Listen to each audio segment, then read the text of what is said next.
Le Coran, la Bible ou la Torah, tous nous décrivent ce à quoi pourrait ressembler la fin du monde. Une humanité pécheresse qui connaîtra les fureurs de Dieu et ça rigolera zéro.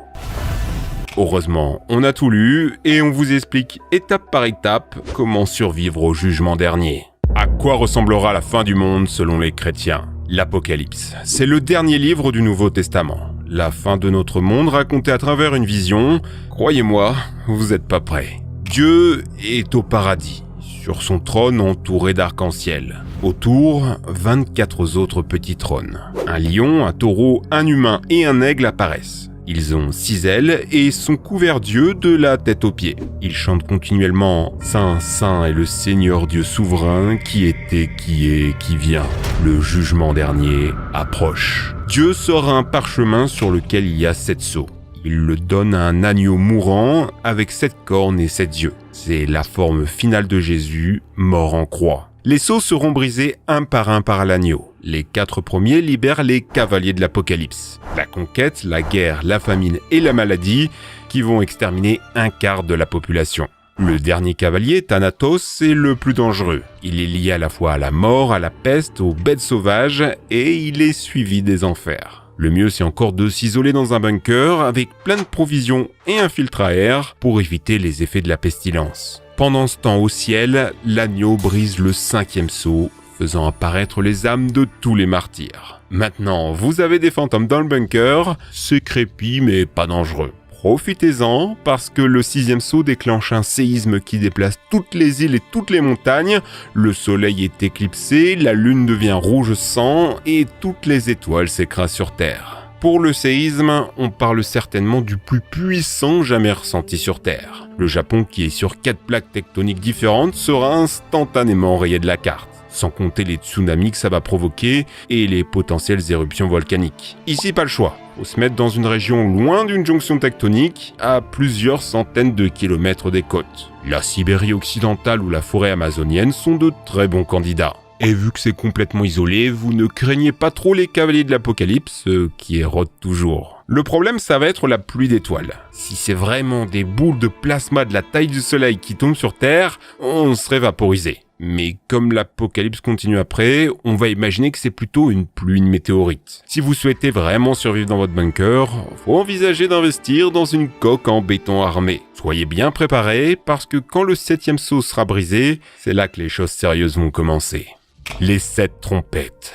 Le 7e sceau est brisé. 7 anges descendent du ciel, tenant 7 trompettes. Alors, un ange dans la Bible, ça ne ressemble pas à un enfant innocent avec des ailes et une petite auréole. Ça ressemble plutôt à ça.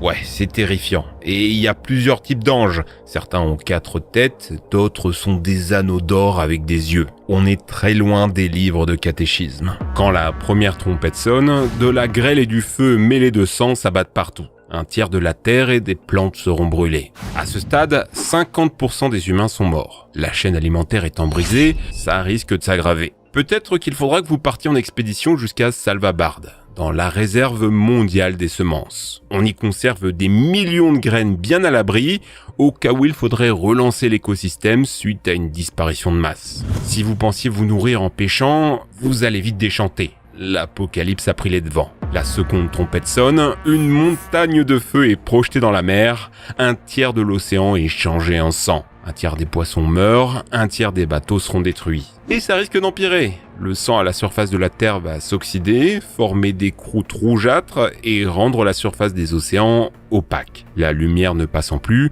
vous pouvez dire adieu aux algues et au phytoplancton, la fin de la chaîne alimentaire sous-marine. La 3e trompette fait tomber une étoile qui empoisonne un tiers de l'eau douce, tuant tous ceux qui en boivent. Et ça, c'est déjà arrivé. En 2007, au Caracas, la chute d'une météorite a empoisonné tout un village en contaminant les nappes phréatiques. Ces objets célestes peuvent en effet contenir des poisons venus de l'espace, arsenic, mercure, cadmium, etc.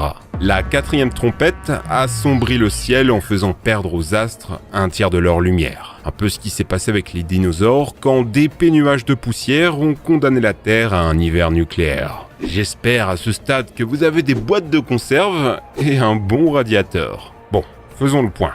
Vous imaginez que vous avez survécu aux cavaliers de l'Apocalypse, aux guerres, aux maladies, aux tremblements de terre, aux mers de sang, aux pluies de météorites, et ça va continuer. La 5e trompette fait descendre un ange des cieux. Dans ses mains, il a une clé et il va ouvrir le puits de l'abîme.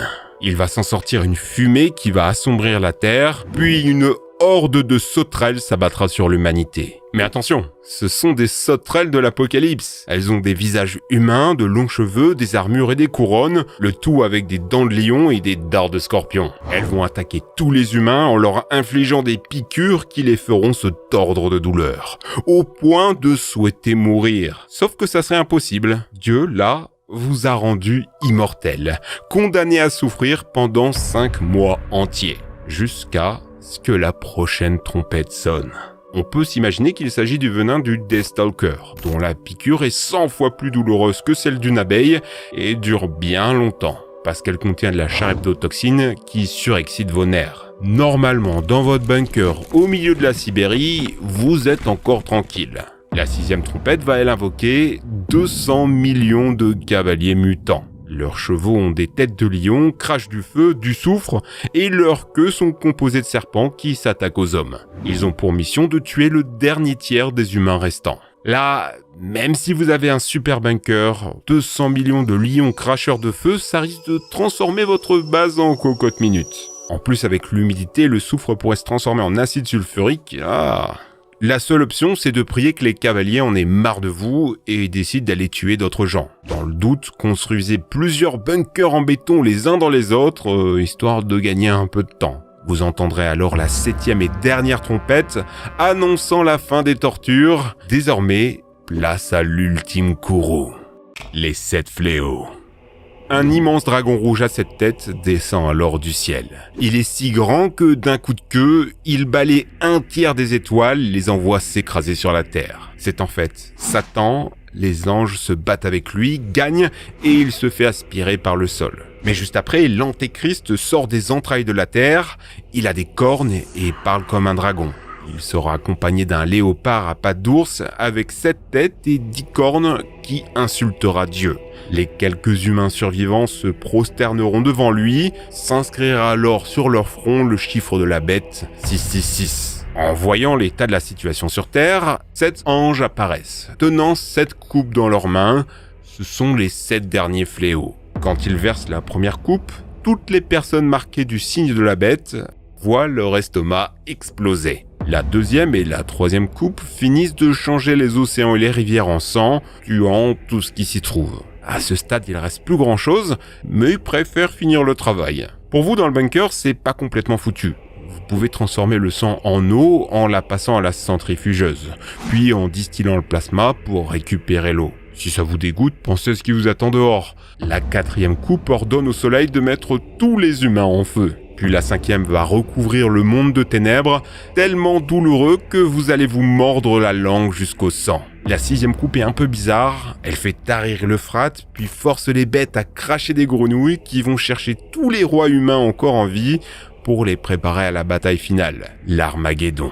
Parce qu'apparemment, il reste encore des gens en vie. Enfin, la dernière coupe déclenche le plus puissant des tremblements de terre. Toutes les villes et tous les pays s'écroulent, les îles et les montagnes qui restent disparaissent. Bon, là franchement, à ce stade, trouvez-vous une navette spatiale et fuyez. Ça sert plus à rien de rester au sol. Et dépêchez-vous parce qu'en même temps, il y a des grêlons de 50 kilos qui s'abattent du ciel. Ça risque de vous empêcher de décoller. Il faut savoir qu'à ce moment, l'Apocalypse prévoit des survivants.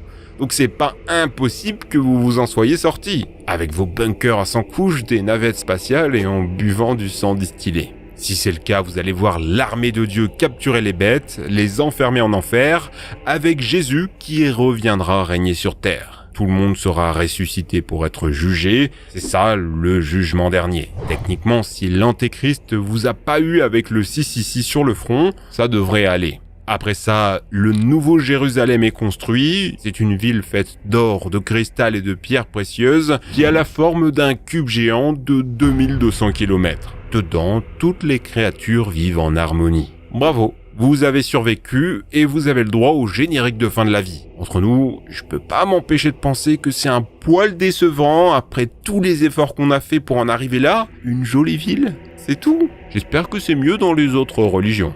À quoi ressemblera la fin du monde dans l'islam ? Dans le Coran, il y a peu de détails sur la fin des temps.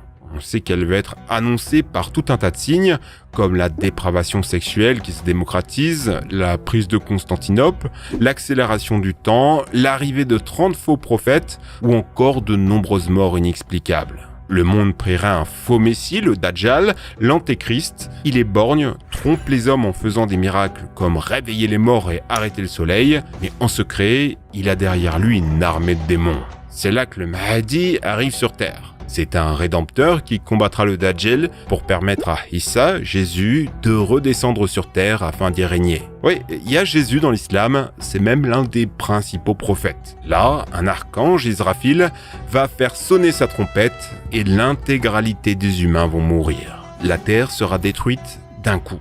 Puis, il resonnera sa trompette et là, tous les humains ressusciteront. De tous les temps, de toutes les époques. Je vous cache pas que c'est difficile de vous donner un conseil pour y survivre. Le coup de la trompette, c'est un peu cheaté.